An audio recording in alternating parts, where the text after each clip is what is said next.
BNP ক্ষমতায় গেলে আধুনিক প্রযুক্তি ব্যবহার করে বন্ধ হয়ে যাওয়া পাটকলগুলো চালু করা হবে বলে জানিয়েছেন দলের স্থায়ী কমিটির সদস্য নজরুল ইসলাম খান। তিনি বলেন, কারখানাগুলোকে লাভজনক করে শ্রমিকদের বকেয়া পরিশোধ করা হবে।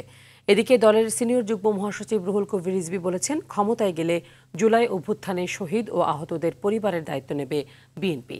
আজ দুটি আলাদা অনুষ্ঠানে তারা এসব কথা বলেন। আরও জানাচ্ছেন রুদ্র রফিক। পরিবেশ রক্ষা ও নাগরিক সমস্যা বগুড়ায় তারুণ্যের ভবিষ্যৎ ভাবনা শীর্ষক সেমিনারের আয়োজন করে বিএনপির ৩ সহযোগী সংগঠন। অনুষ্ঠানে রাজশাহী ও রংপুর বিভাগের ছাত্রদল, স্বেচ্ছাসেবক দল ও যুব দলের নেতাকর্মীরা অংশ নেয়। তো এখানে নাগরিক সমস্যা এই রেজাল্টটা দেখা যাচ্ছে। সেমিনারে স্থানীয় বিএনপি নেতাদের সাথে যোগ দেন কেন্দ্রীয় নেতারা। প্রধান অতিথির বক্তব্যে স্থায়ী কমিটির সদস্য নজরুল ইসলাম খান বলেন, ক্ষমতায় গেলে তরুণদের সাথে নিয়ে নতুন করে দেশ গড়বে বিএনপি।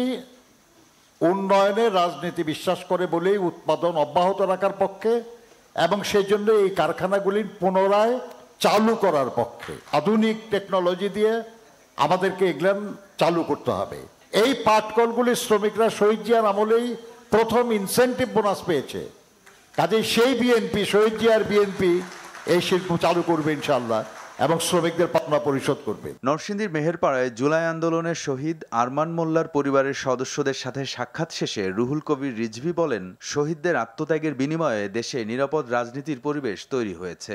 যাদের রক্তের উপর আপনার এই অন্তর্বর্তী সরকার, কেন আরমান মোল্লার ছেলে আজকে এতিমখানায় থাকবে?